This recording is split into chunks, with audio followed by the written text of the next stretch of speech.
So it's me again, and today I'm back with something interesting that I had heard on TikTok, as always, about Adele,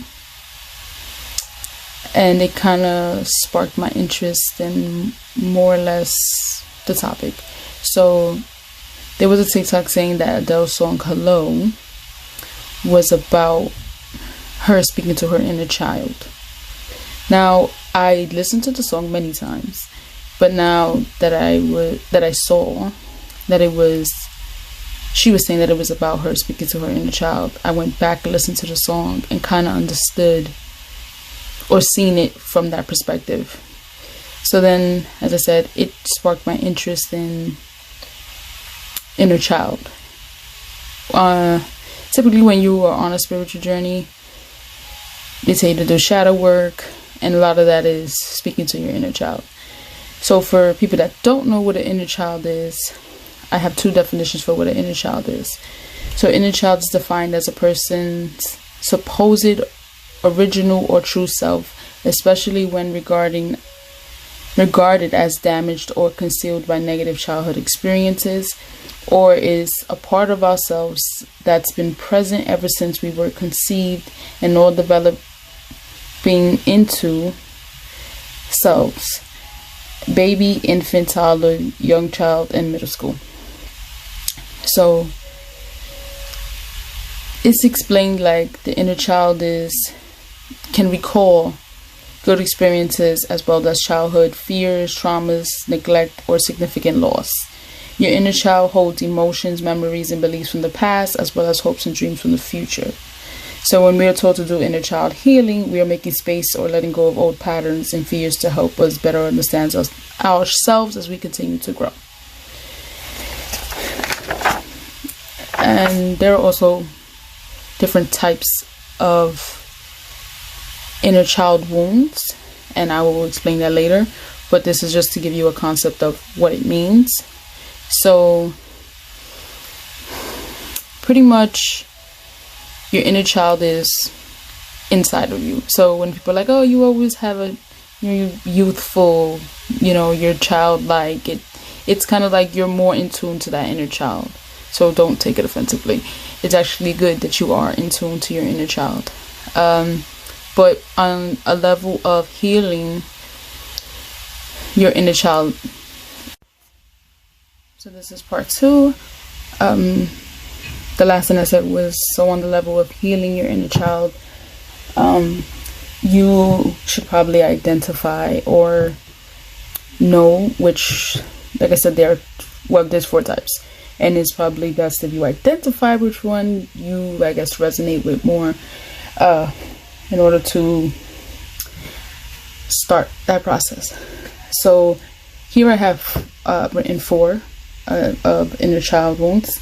One being an abandonment wound, which looks like feeling left out, fear of being left, codependency, not liking to be alone, threatens to leave, and you normally attract emotionally unavailable people.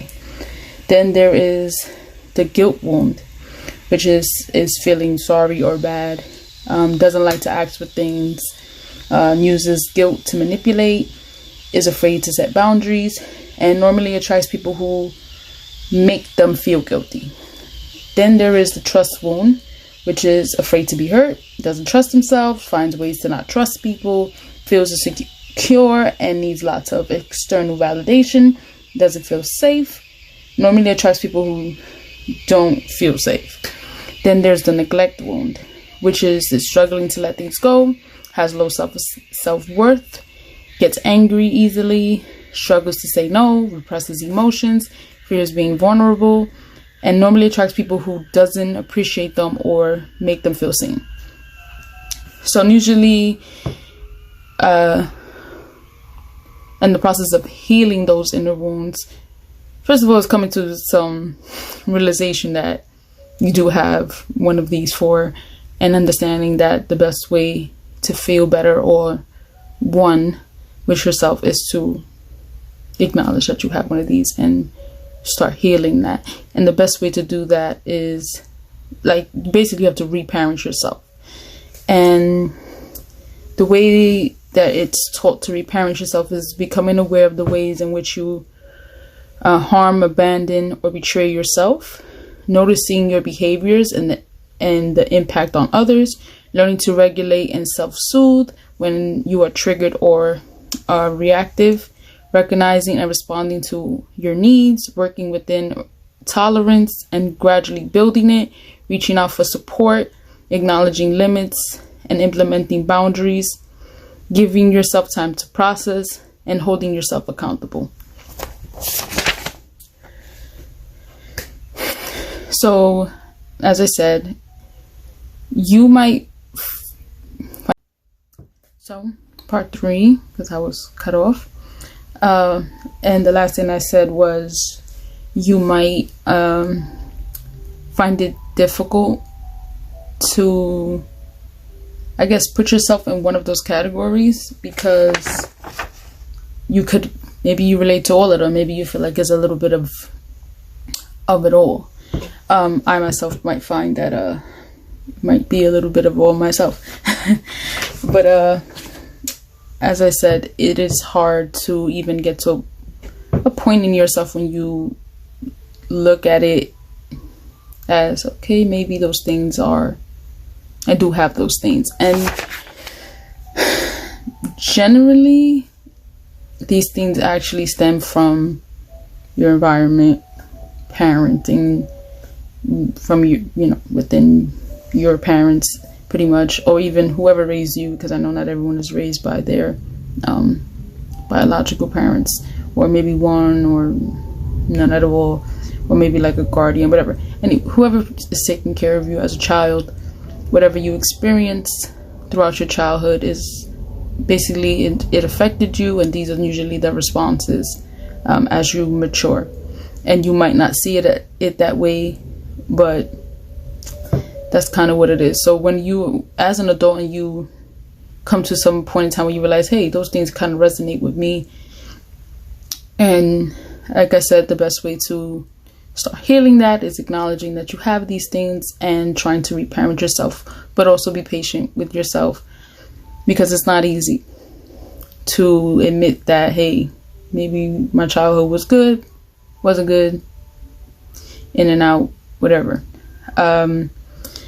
I will be doing a video about mother wounds and father wounds, which contribute to this inner child wound as well.